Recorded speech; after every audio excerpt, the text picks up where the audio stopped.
अगर दुनिया में बड़े बड़े मुल्क, अगर मैं 10 बड़े मुल्कों की बात करूं जो दुनिया के सबसे बड़े 10 मुल्क हैं, उसमें चाइना है, उसमें इंडिया है, उसमें यूएस है, उसमें मलेशिया है, ये सारे मुल्कों की अगर हम बात करें, सब के आम तौर पे जो सूबों की तादाद है वो 30, 32, कहीं पे 34, अमेरिका में 50, इस तरह स्टेट्स की बात है जो हमारे तकरीबन बराबर के जो मुल्क हैं। लेकिन हम अभी तक 4 सूबों में रुके हुए हैं। उसका नतीजा क्या निकला? अगर पूरी दुनिया ने खुद को डिसेंट्रलाइज किया और हमने नहीं किया तो उसका कोई अच्छा या बुरा नतीजा निकलना चाहिए था। अगर तो हमने बहुत अच्छा काम किया तो हमें बहुत अच्छे नतीजे मिलने चाहिए थे, हमें दुनिया से आगे निकल जाना चाहिए था, लेकिन ऐसा हुआ नहीं है। अगर हम ये डिफरेंट इंटरनेशनल सर्वेज देखें जो यूएन ने कराए, यूनिसेफ ने कराए, डिफरेंट बॉडीज़ ने कराए, उसमें सबसे पहले जो मैं बात करना चाहूँगा वो सस्टेनेबल डेवलपमेंट गोल्स हैं। 167 कंट्रीज़ का सर्वे किया गया और हम उसमें 140th नंबर पे हैं। बॉटम 10% पे हम आएंगे। जहाँ भी आप देखेंगे, जो भी इंडेक्स आप देख लें, ह्यूमन डेवलपमेंट इंडेक्स है, 193 कंट्रीज़ का सर्वे हुआ, 168 नंबर पे हम आके ठहरे। रूल ऑफ लॉ 142 कंट्रीज़ का सर्वे हुआ और हम 129th नंबर पे हैं। रूल ऑफ लॉ की हम बात अगर करें तो आप भी जानते हैं, हम भी रोज़ अखबार भी पढ़ते हैं, मीडिया भी आप लोग देखते हैं। खुदा न खास्ता एक अगर कत्ल का मुकदमा किसी पे हो, आप किसी का अजीज़ मर्डर हो जाए या उसके हाथ से मर्डर हो जाए, उसको कंक्लूड होने में इस मुल्क में 16 से 18 साल लगते हैं। एक कातिल को सज़ा देने के लिए हमारे सिस्टम को 16 से 18 साल चाहिए। और आपने शायद पढ़ा होगा 1-2 साल पहले के 2 लोग ऐसे आए सुप्रीम कोर्ट में, उनके केसेस के जब सुप्रीम कोर्ट ने उन्हें बरी कर दिया तो मालूम हुआ कि वो उनको तो फांसी दी जा चुकी है। ये किसी दुनिया के मुल्क में होता तो शायद पार्लियामेंट सबसे पहले बैठ के ये कानून बनाती कि ऐसा फिर किसी के साथ ना हो। अनफॉर्चुनेटली हम ये नहीं कर सके। ग्लोबल हंगर इंडेक्स में 127 कंट्रीज़ का सर्वे हुआ और हम उसमें 109th नंबर पे हैं। हम सब मुसलमान हैं, अक्सरियत हमारी मुसलमान है इस मुल्क में। हमें ये बताया गया कि अगर 40 घर तक कोई हमसाया आपका भूखा है और आप खाना खा रहे हैं तो आपसे सवाल किया जाएगा। अल्लाह आपसे पूछेगा कि आप जब आपका हमसाया भूखा था आप पेट भर के खाना खा रहे थे। ये सवाल किया जाएगा हमसे। और इसके बावजूद दुनिया में हम 109वें नंबर पे हैं, हमारे भूखे लोग हैं। स्टंटिंग ग्रोथ हो रही है बच्चों की, 44% बच्चों की। आधे बच्चे हमारे ऐसे हैं जिनको खाना नहीं मिल रहा, जिनके माइंड डेवलप नहीं हो रहे, जिनकी बॉडीज डेवलप नहीं हो रही। They are 44%, mean almost 50%।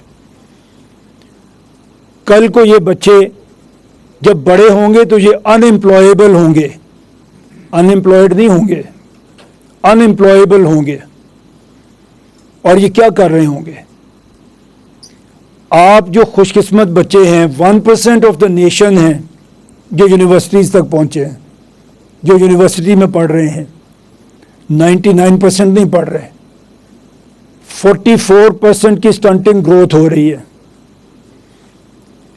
इसका जवाब हमें एज अ मुसलमान भी देना पड़ेगा और हमारी सोसाइटी को भी देना पड़ेगा।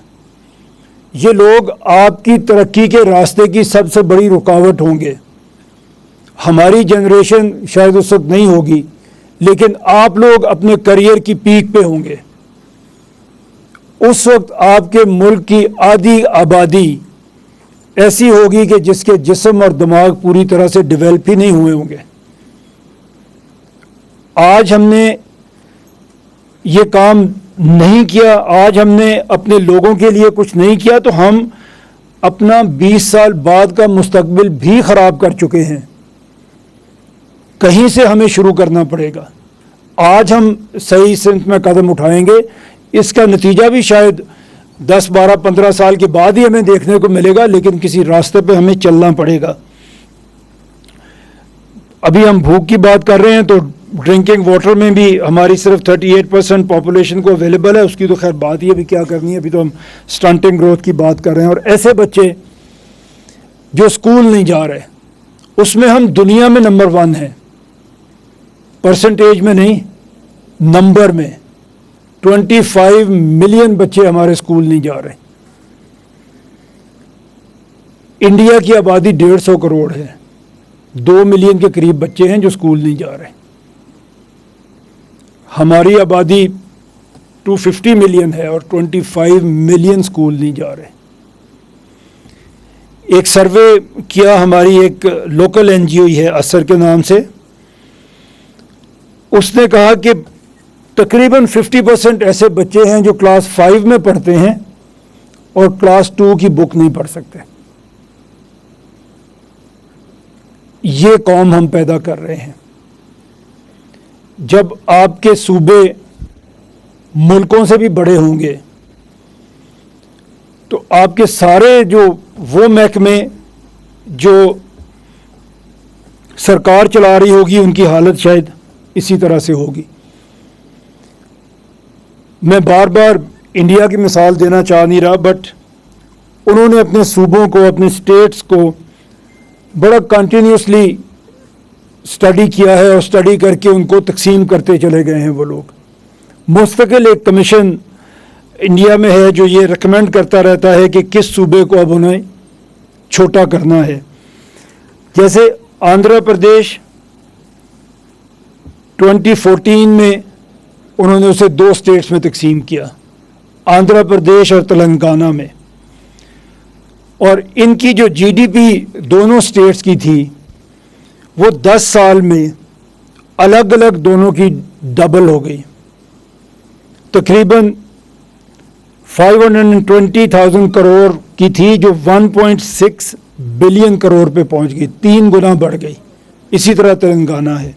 और अगर आप इनकी पर कैपिटा इनकम देखें, आंध्र प्रदेश की 93,000 थी जो बढ़ के 268,000 हो गई, ये भी तकरीबन 3 गुना बढ़ गई। इसी तरह तेलंगाना था, इनका 124,000 इंडियन रुपीज़, वो बढ़ के 356,000 इंडियन रुपीज़ पे चली गई। एक लंबी लिस्ट है हमारे पास इन स्टेट्स की जिसमें मैं ज़्यादा जाना नहीं चाहता, लेकिन एक चीज़ आपको बताना ज़रूर चाहता हूँ कि जब मैं ये सर्वे देख रहा था और ये रिसर्च मैं कर रहा था तो मेरा ख्याल था कि हमें पाकिस्तान के सूबों की जीडीपी भी देखनी चाहिए। हमने तकसीम नहीं किया, लेकिन हम काम तो कर रहे हैं, जीडीपी तो होगी। हम अलग से सूबों की जीडीपी कैलकुलेट ही नहीं करते। हमें पता ही नहीं है कि पंजाब ने कितना कंट्रीब्यूट किया और कितना अपने जीडीपी को ऊपर लेके गए। हमें नहीं पता बलूचिस्तान ने क्या किया। हमारे सूबों की अलग अलग जो जीडीपी है वो हमें अवेलेबल ही नहीं है। इसी तरह हम जो ये मसाइल की बात हुई आपके सामने, तजवीज़ हम ये करते हैं कि पाकिस्तान के तमाम डिवीजन्स को जो 33 हैं उन्हें अलग अलग सूबा बनाया जाए, सब जगह पे मैनेजेबल साइज़ और मैनेजेबल पॉपुलेशन के साथ बने। हमारी हालत इस वक्त ये है कि पंजाब एक ऐसा यूनिट है जो 51% ऑफ फेडरेशन है। दुनिया में कोई फेडरेशन ऐसी नहीं है, कोई मुल्क ऐसा नहीं है जिसकी एक फेडरेटिंग यूनिट बाकी पूरे मुल्क से बड़ा हो। पंजाब इस वक्त तमाम 3 सूबे मिला दें उनसे बड़ा बनता है। उसी लिहाज से वसाइल पंजाब को मिलते हैं, उसी लिहाज से गाली भी पंजाब को मिलती है, लेकिन ये सिर्फ हम कर रहे हैं। और इसी तरह अगर आप बलूचिस्तान को देखें, वो रकबे के लिहाज से माशाल्लाह इतना बड़ा है कि वहाँ कोई सहूलत आवाम तक पहुँच ही नहीं सकती।